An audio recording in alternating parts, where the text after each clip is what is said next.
Hello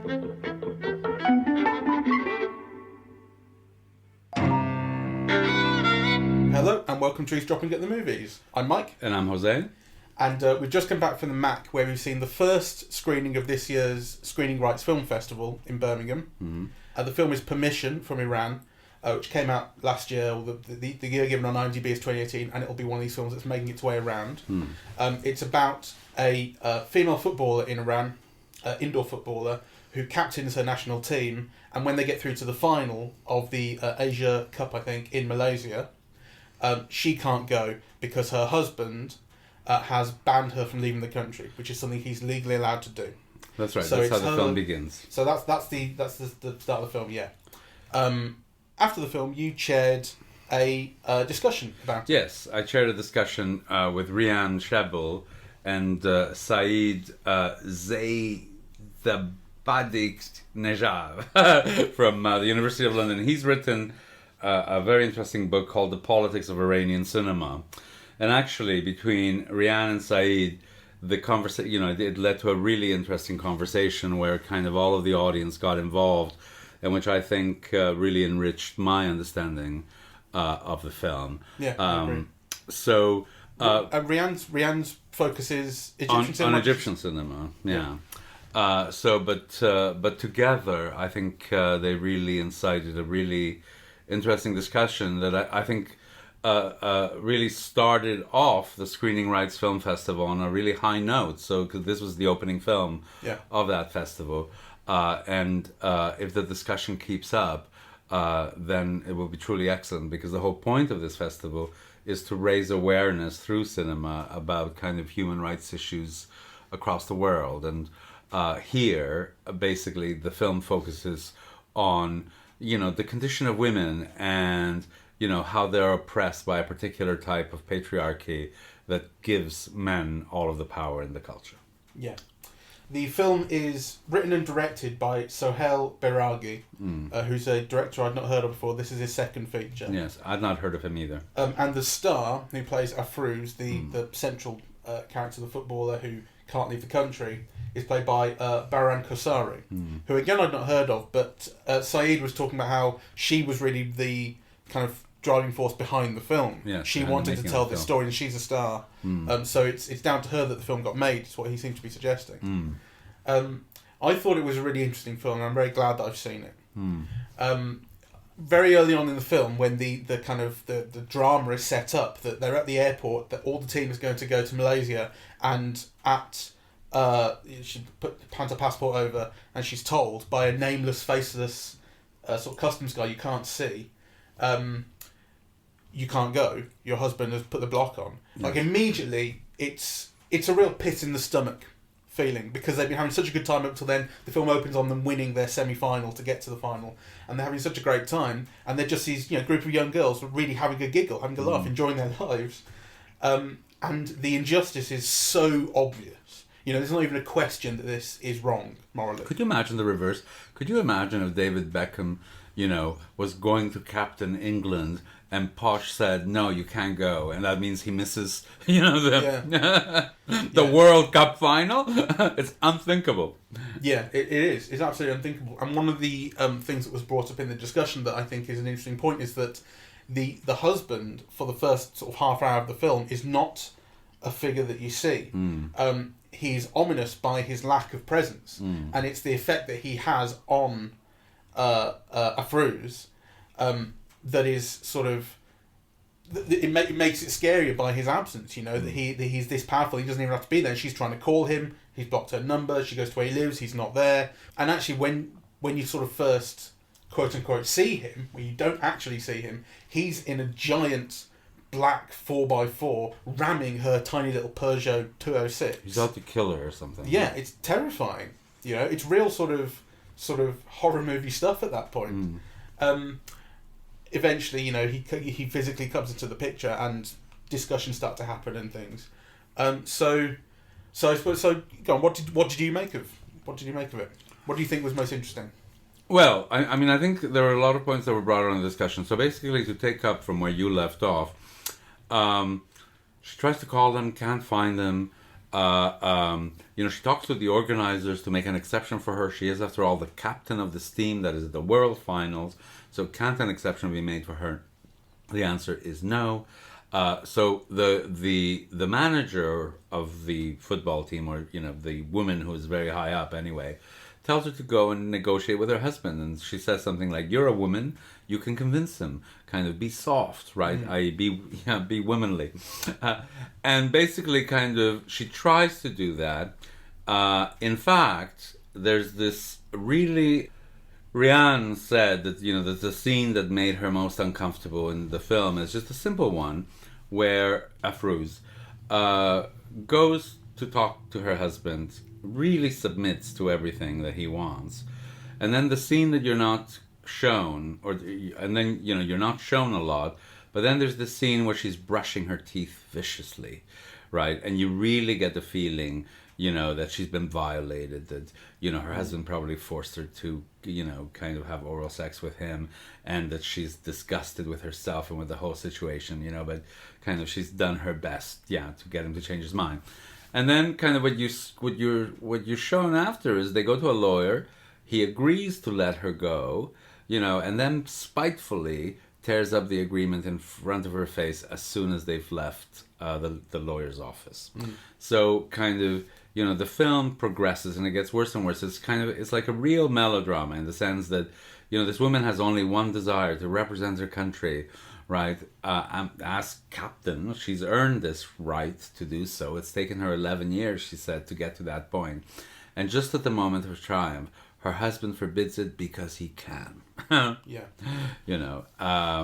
So and this is a husband, I suppose we should also say, they've been separated for a year, and he has a kind of bruised ego, and you get the feeling that although it's very obvious that the law is unjust and really should not allow this, you get the feeling that there is a kind of give and take in the relationship where he may have some justification for feeling neglected or something like that.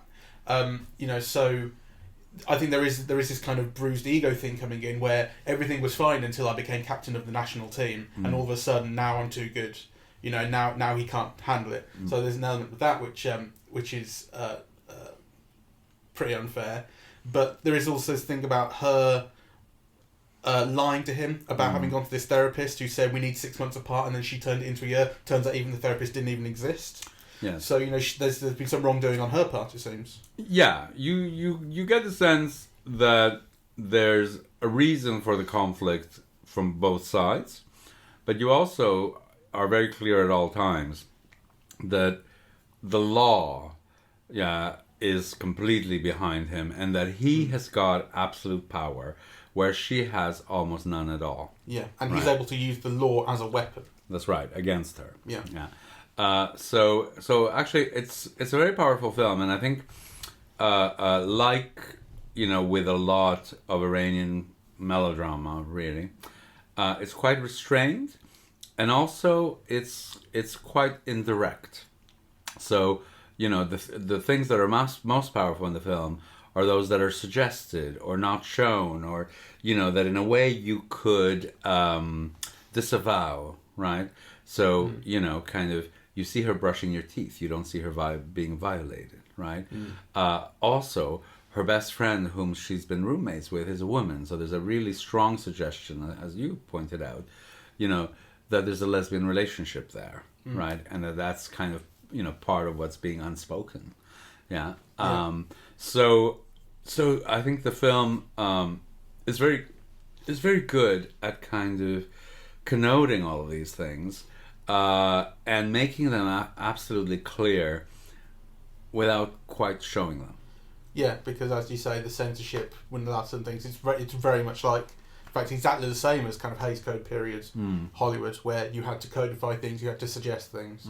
Because to the point where when I brought up the possibility of a romantic relationship between the two girls in the discussion, I was kind of saying maybe, is there a possibility I'm reading too much into this? Because there are certain things about it. As Riham said, the thing is, everything that these two girls get up to together is something that you would expect straight women to get up to together. Like women hang out together in Iran. They're encouraged to. There's a very strong kind of separation between men and women kind of socially in the country. So the kind of things they get up to, even living together, is not something that you would automatically read a romantic relationship into. So it's definitely something that you can read into the film, especially I suppose with the idea that she's separated from her husband, and she is kind of an active participant in separating from her husband. She's the one who wants to be separated. But it's not something that is kind of set in stone. And if you're the filmmaker and you want to deny that to a censor, you're absolutely able to, because you just say, no, this is just two women hanging out. This is they're friends. Exactly, but it's very, very strongly suggested. Exactly. Yeah. And I think the film makes a very powerful argument for how, women are oppressed by this type of situation where kind of all of the law is, behind the man in this one particular issue, which is that women need men's permission to leave the country to travel, right? So I think Saeed said, well, in some ways, obviously, it's kind of like a middle class problem, that kind of only people who have the money to leave the country face this problem, but nonetheless, they face it, right? Yeah. Like if you were worse off than these women, then you'd be like, well, that's a nice problem to have, but it's a real problem. But it's a real problem, and it highlights what maybe other, less well-to-do women nonetheless face, which is kind of, a situation which is kind of demonstrably unfair and unjust, and which kind of, shifts the power onto men, and in which leaves women very little option but to submit, really. And I think one of the things that the film is so interesting about is that she doesn't submit. She fights, and she fights right to the end, really. I suppose I was disappointed by her teammates for not sticking up for her. I could see the manager of the team, this woman who, as you were suggesting or asking in the discussion, is she a villain? It certainly does have that aspect. And actually, she reminded me kind of the Aunt Lydia character in The Handmaid's Tale, the sort of the woman who is, I don't know, is Uncle Tom the right word? Like a spokesman for the men. She's on their side, and keeps other women down. Well, exactly. I mean, I do think that she can be regarded as the villain, or a villain, in the piece. I mean, just structurally, right? Like, I think there are 4 main women in the film, 4 main roles, right? One is her colleague, her teammate, who might also be her lover, right? The other one is the lawyer who's trying to fight for her rights. And the other one is this woman who's got all this power in the organization. She's like, part manager and part chaperone of the women's team, right? Yeah. Who's clearly got contacts everywhere, who actually can make things happen or, forbid things from happening, right? And who's kind of, for various reasons, working against the protagonist. Yeah, she refuses to help, and that she could. She does enjoy power in the position that she has. That's right. I think her position is kind of clear, but the rest of her teammates leave, and the last you see of them is in the airport at the start. That's at the very beginning of the film. That's the very beginning, and right at the end of the film, because what happens is the one teammate stays behind, the one who is her roommate / possible lover. She stays behind to be with her, and eventually is talked into joining the team by the manager, who says, someone's going to take Afrooz's place. We can make you a starter. No more starting on the bench for you, because she's a substitute normally. And she eventually decides to leave. And, their relationship is an interesting one. They've had their conflicts a long way, but they're clearly very close. And when she's kind of getting her stuff together to leave for the airport, Afrooz is, I think, upset and probably feels a bit betrayed, but also understands. Like it was a subtle scene, I thought. Subtle scene, the way that was played between the two of them. And one of the things she says is, thank all the other teammates. Thank all the other members of the team for not even sending me a text. You can imagine how that would be dangerous as well. Yeah. Yes.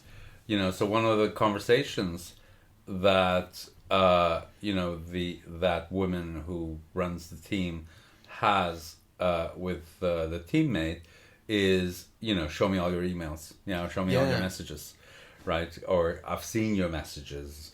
Yeah, kind of show them. Yeah, so Yes, that's right. So it's not a society where people are free to act according to their wishes. There are all kinds of social, constraints, and certainly kind of legal ones.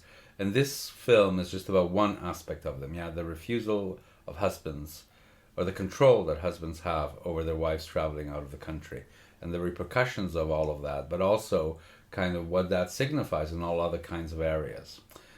So I think the women not texting her teammates not texting her, can't just be seen as a lack of support. It can also be seen as a demonstration of great fear. Yeah. Yeah, and I suppose it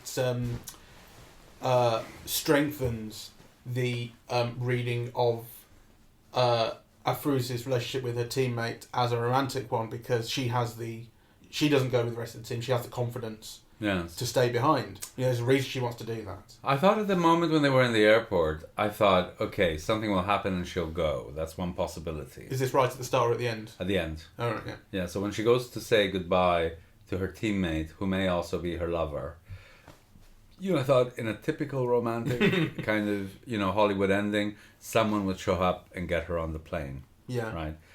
And then when that didn't happen, and she's going up these stairs, I thought, oh my God, no, she's going to commit suicide. Oh, really? Yes. Oh, that didn't occur to me. I thought that was a possibility. That's when all the women were singing in church, and you realize that she's going up, but actually she's going up to a church. I thought she might be going up, to the roof or something. And then, of course, at the end, she humiliates her husband in his own show. Yeah, he's the television presenter, and she calls in. That's right. I must say, it was intercut. Them at the airport and her saying goodbye to a friend was intercut with the husband watching footage of her games on TV, like watching it back, and then getting ready to go out. And it wasn't clear exactly what he was doing, and I thought that might be him having a change of heart and going to the airport to give her the right to go. I thought that was a possibility. But actually what you end up realizing is that his last guest is a shooting champion, who's won all these international awards. She's been at the Olympics. Yeah, and an Olympic medal winner, who is a mother and whose husband is very at ease with her achievements and so on, right? So, kind of he's looking at footage of his own wife achieving equally, right? But you eventually see that actually it's in preparation for this other interview, rather. Yeah, though it also has a connotation of a desire or a long... Yeah, I mean, the footage is shown in slow motion, so it is an admiring look, at her playing. Was it slow motion? I didn't thought think so. It was. Oh. But I think it's just a slow sort of shot, because the only thing moving is the telly. He's just sat there sort of looking at it. Oh, perhaps, yeah. But I mean, it has that feeling to it. Yes. I agree. I mean, he's an interesting character because clearly, I think he does have a desire for her, but it's also a desire to dominate. And his desire to dominate is inextricable from his desire for her, which is why she finds it so unacceptable. And he behaves completely brutally. At the beginning, he tries to kill her.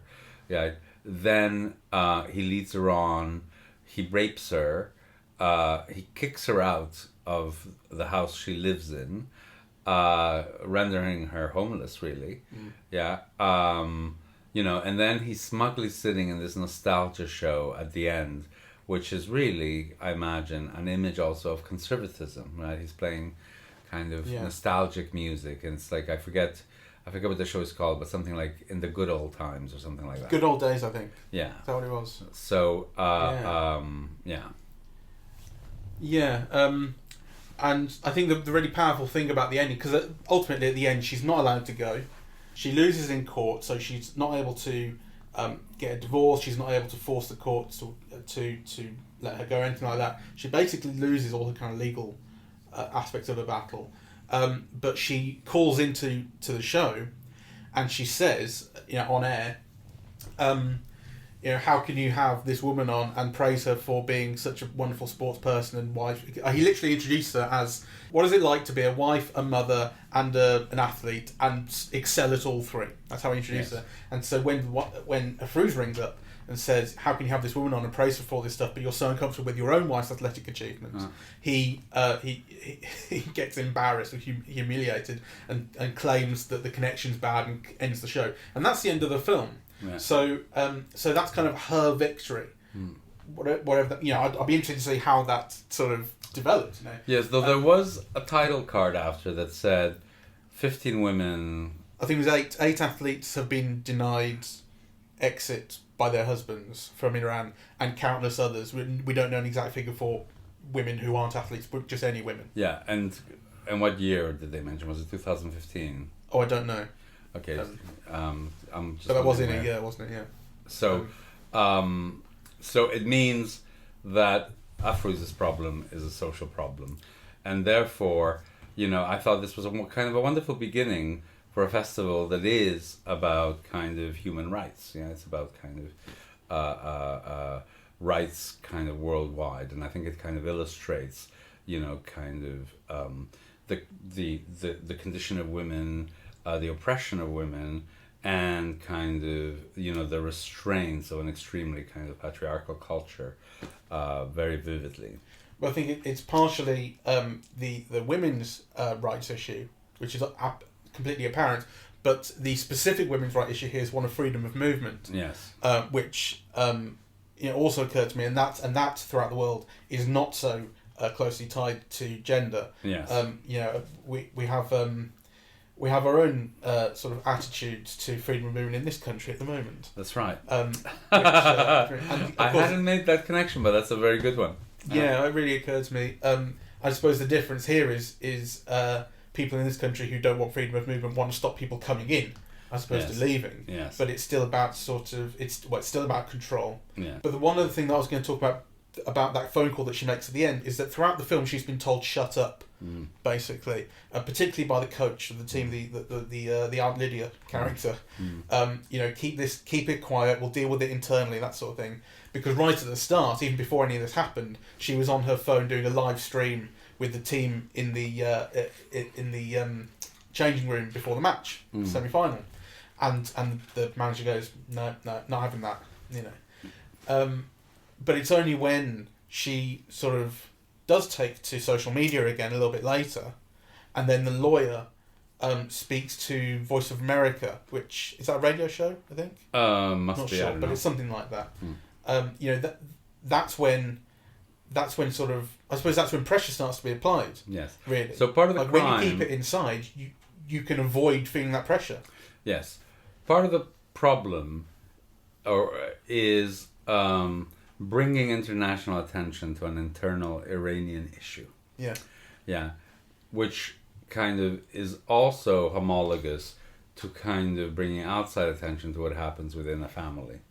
Right, so kind of, the film is making connections between that, I think, in interesting ways. Yeah, the attitude of the coach is basically don't air your dirty laundry in public. That's right. But this is kind of dirty laundry that really needs to be aired in public, because if it's kept inside, it can be ignored and will be ignored. Yeah. And that's exactly what they're trying to do. So, although she loses out, ultimately she can't play in the final, she can't join the team, she is able to use her voice to humiliate her husband for what he's done. Cinematically, kind of, what did you think of the film? I suppose I didn't feel it had an awful lot of flair. I think there were scenes. The scene where the husband is ramming the car was scary, but there was something about it that I felt could have been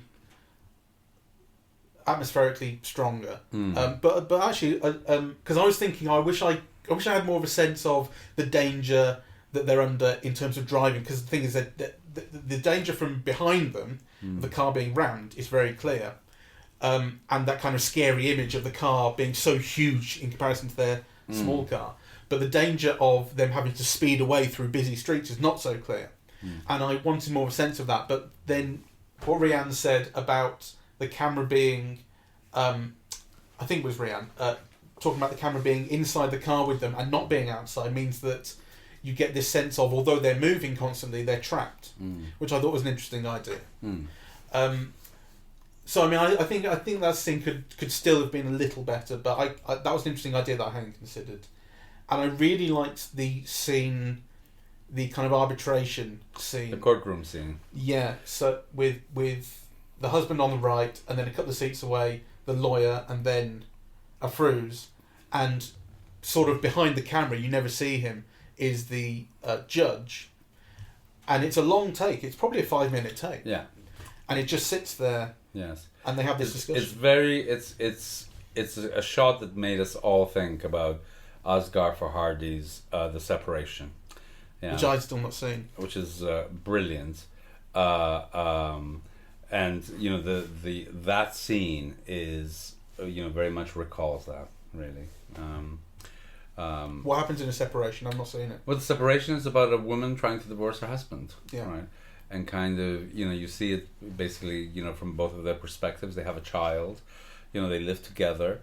It's kind of much more complex and kind of less clear cut than this one. Yeah. It's kind of, it's more subtle because, there's kind of real love between the characters. Also, they're taking care of the husband's elderly father.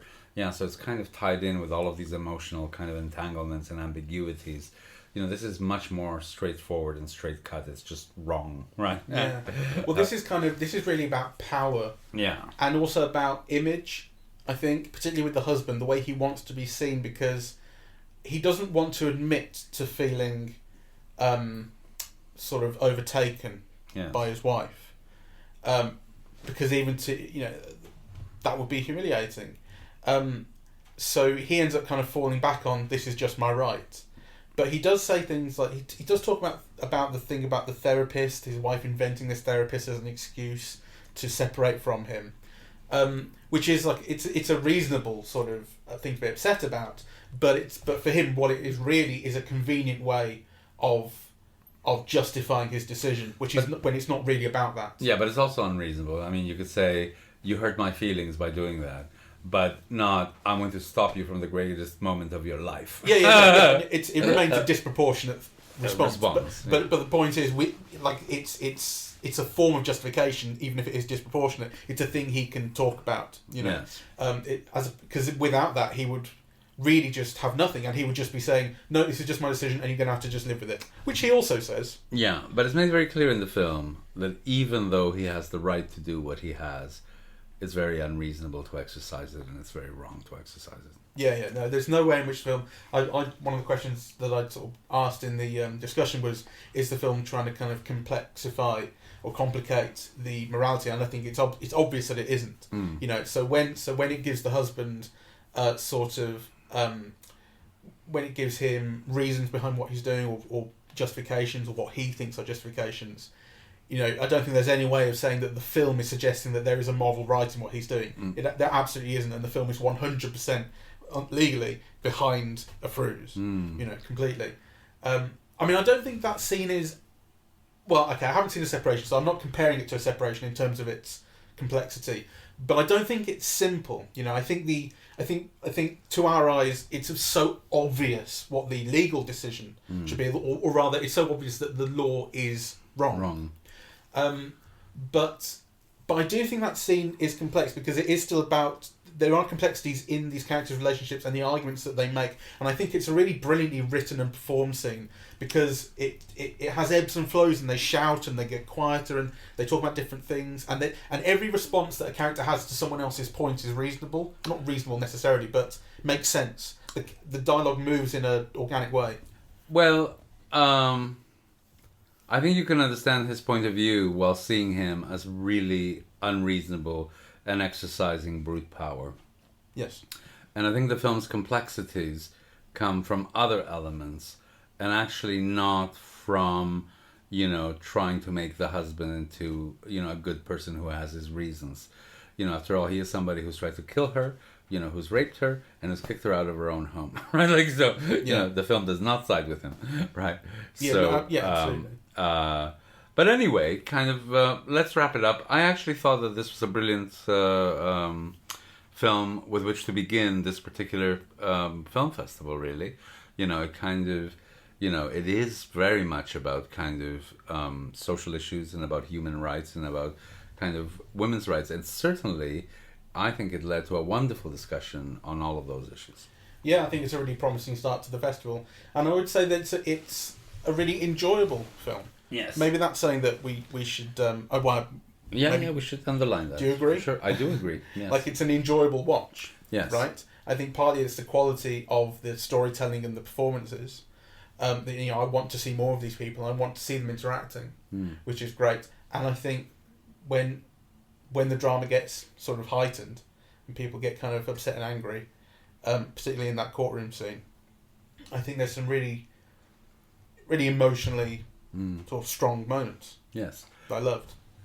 Great. So we both recommend it. Do see it if you get a chance. You know, it's playing again at the Screening Rights Film Festival. But if you don't get to see it there, it's a film that will be available on video on demand, and I highly recommend it. Yeah, cracking movie. Enjoyed it. All right. And thank you to the Screening Rights Film Festival for putting it all together, and thank you for hosting that talk. You're welcome. So this is Eavesdropping at the Movies, and we are on iTunes, SoundCloud, YouTube, and Spotify to listen to. Our social media is Facebook and Twitter at Eavesdrop Movies, and our website is eavesdroppingatthemovies.com. Thank you very much for listening. Cheerio.